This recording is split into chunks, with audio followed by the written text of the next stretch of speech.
আচ্ছা, আপনার কাছে জানতে চাই, কোন দল ক্ষমতায় আসলে দুর্নীতি এবং চাঁদাবাজি কমে যাবে? আপনার আচ্ছা, ভাইয়ের নাম কি? মিজানুর রহমান। আচ্ছা, মিজান ভাই, আপনি কি বাংলাদেশের ভোটার? অবশ্যই। আগামীতে ভোট দিবেন? হ্যাঁ, অবশ্যই দেব। আচ্ছা, আপনার কাছে জানতে চাই, কোন দল ক্ষমতায় আসলে দুর্নীতি এবং চাঁদাবাজি কমে যাবে আপনার বুথে? যা বুটের প্রসঙ্গে আছে, আপনি যখন বুটের কথা বলছেন, আমি গত 5 বছর ধরেন, বিগত 5 বছরের ভোটার আগে আমি ভোট কেন্দ্রে গেছি। এমপি হোক বা সরকার হোক, আমি ভোট দিতে গেছি। আমাকে ভোট দেওয়া হয় নাই, ভোট দিতে হয় নাই আমার থেকে।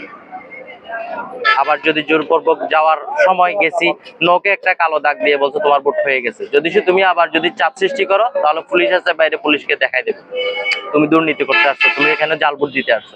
এই ধরনের বিহেভিয়ার করা হয়েছে আমার সাথে। ঠিক আছে, এখন আগেও বলতে পারতেছি না যে আমি কি সামনে যে ভবিষ্যতে ভোটটা হবে, আমি কি ভোট দিতে পারবো না পারবো না, সেটা এখনো বলতে পারতেছি। সবাই তো একরকম। বিএনপিতেও ছিলাম ভোটার, এখন আওয়ামী লীগেও ভোটার হয়েছে। আমি 15 বছরতে, আমি আমার বয়স এখন 31। ঠিক আছে, আপনি 31, আমি তো ভোট দিছি। বিএনপিকে হয়তো একবার দিছি, নাহলে আওয়ামী লীগকে দিছি, যাই হোক মনে নাই। তবু দিছি যে তখন দেওয়ার মতো দেয় নাই তো, আমার ভোট তো ওরা দিয়ে দিছে। এখন কিভাবে আমরা ভোট দেবো? এখন তো এখান থেকে সরকার থেকে, সরকারের যে লোকগুলো আছে, যেগুলা কর্মকার্যে আছে, সরকারি কাজে, ওরাই তো দুর্নীতি, ওরাই তো লুটপাট করতেছে। এখন ওদেরকে সামলাতে হবে আগে। ওদেরকে যদি সে আগে আপনারা প্রসেসিং করেন, তাইলে আপনারা আমরা জনসাধারণ কি শান্তি পাবো, ভোট দিতে পারবো, নিজের অধিকার নিজে নিতে পারবো। এখন তো এখান থেকে সরকারে একটা সরকারি ভাবে দল গঠন করে, মনে করেন এই নেতা হয়ে গেছে, ওই নেতার মাধ্যমে আপনারা মনে করেন যে 10টা নিরীহ মানুষকে ওরা চড়াচ্ছে, ওদের কাছে যে মিনতি করতে হচ্ছে। ঠিক আছে ভাই, আমার এই কাজটা করে দেন ভাই, ও আমাকে এইভাবে গিয়ে করতেছে। ওদের কাছে যে আইনের আশ্রয় নিয়ে হচ্ছে না। ওরা কিন্তু আপনার চাকর। ওরা কিন্তু আমার চাকর, আমাদের চাকর, আমার না। অবশ্যই আমরা তো এখন তো যদি আমি জামাত দেখছি, হয়তো আমার বয়সে জামাত দেখি নেই, আমি বিএনপি দেখছি, আপনার আওয়ামী লীগ দেখছি। হ্যাঁ, আমি নতুন একটা দল চাই, তবে নতুন পুরানতম আমি না, যদি সে ভালোভাবে সরকার যাই হোক না কেন, আগে যে আপনার পলিটিশিয়ানরা যারা সরকারি ভাবে মানে নেতা কেতা হয়ে যায়, ওরা যদি ঠিক হয়, আমি মনে করি যে আশাবাদী, মনে করি যে দেশটা শান্তি হবে, সবকিছু সিন্ডিকেট মুক্ত হলে সবকিছু ঠিক হয়ে যাবে।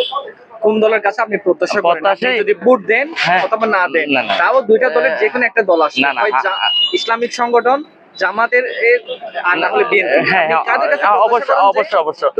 অবশ্যই। দেখেন, বিএনপি তো যেরকম ছিল, দান হত্যা, মারামারি, কাটাকাটি, আওয়ামী লীগে তো এগুলো ছিল। দেখেন, সেম টু সেম, একটু কম আর বেশি, কিন্তু সবাই মিলে বার্ষিক শেষে সেম টু সেম। তবে নতুন কোনো আমরা দল দেখি নাই, এই দুইটাই দেখছি আমার বয়সে, যা দেখছি জাতীয় পার্টি বা এগুলো আমি দেখি নাই আমার বয়সে। তো আমি মনে করি একটা নতুন দল যদি আসে, যা জামাত হোক, জামাত আসুক বা অন্য কেউ আসুক, ঠিক আছে, নতুন যদি দল আসে, সেটা প্রত্যাশী অবশ্যই আমাদের দেখতে হবে, নতুন একটাকে দল দিয়ে দেখতে হবে। সেটা যদি জামাত হয়ে থাকে, তো জামাতকে দেখতে হবে না? অবশ্যই। আমরা তো অনেক বছর অনেক দুইজনকে দেখতেছি, ওরা তো কিছু করে নাই। আমি ওকে মারতেছি, ও আমাকে মারতেছে, আমি ওকে মারতেছি, ও আমাকে মারতেছে, মাঝখানে যে নিরহ আমাদের মতো মানুষ মারা যাচ্ছে, হয়রানি হচ্ছে। ঠিক আছে, এখন নতুন প্রত্যাশী বলতে জামাত যদি সে আসে, তাহলে মনে করি 5 বছর আমরা সুযোগ সুবিধা দিয়ে দেখি। যদি সে আল্লাহ রহমতে, যদি সে ওরা ইসলাম ধর্ম নিয়ে একটা কায়েমের সিদ্ধান্ত নিছে, মানে হকালি ভাবে রাষ্ট্র প্রতিষ্ঠা করবে, যদি সে হয়, তাহলে দেখেন ওইটাই আমি প্রত্যাশী করি জামাত।